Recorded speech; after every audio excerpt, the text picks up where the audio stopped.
what is a successful shop on Tmall? Let's take two approaches. One is how easy you will be able to be found with organic search results.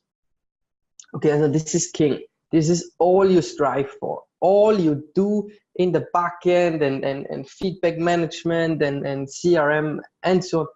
You want to be organic search result number one because you don't spend money on it. So this is a successful shop per se. And Swissmooh, if you search import cheese, is on the first page in Tmall. It's not the first spot because there is some others. There's pay-per-click advertisement in the front, but you can find the Swiss Emmentaler when searching Swissmooh, imported cheese in Chinese, Jinko and that's when the snowball is growing crazily. So a bit of parameters in between, of course. Then the second thing, which is a successful shop or the best shop, is how many feedbacks you have. Okay, so this is credibility. Okay, so being the first in organic search result doesn't give you credibility to 100% yet. This could be by pay-per-click advertisement or other measurements.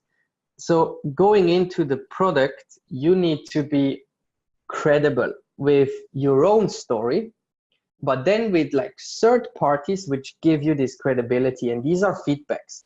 So if you have 20,000 feedbacks, if you are open since 5 or 6 or 7 years on Tmall showing that much of feedbacks and a percentage of maybe 2-3% negative feedbacks, which you always will have, which is just, this is normal and you must have, because else people start not to believe you.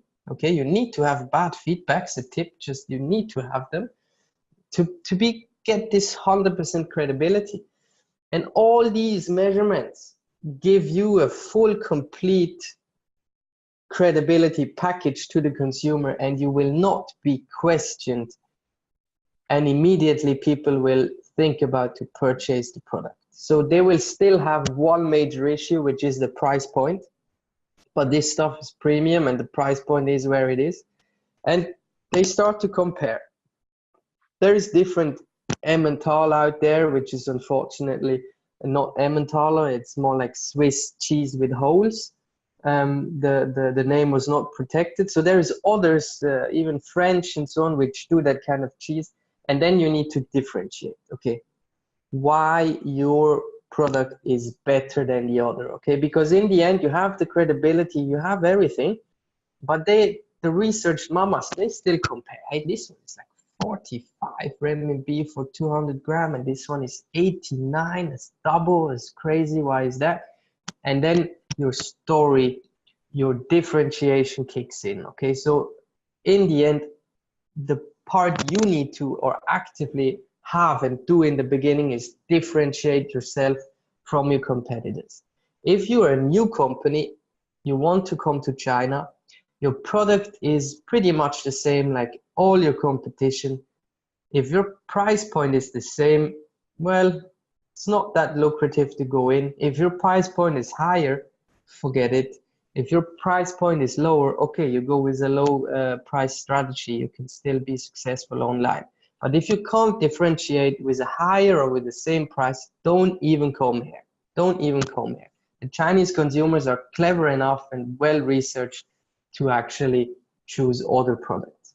So these are several things which define a successful e-commerce shop. This doesn't mean it's Tmall, it can be JD, Kala, anything is the same parameters you need to have.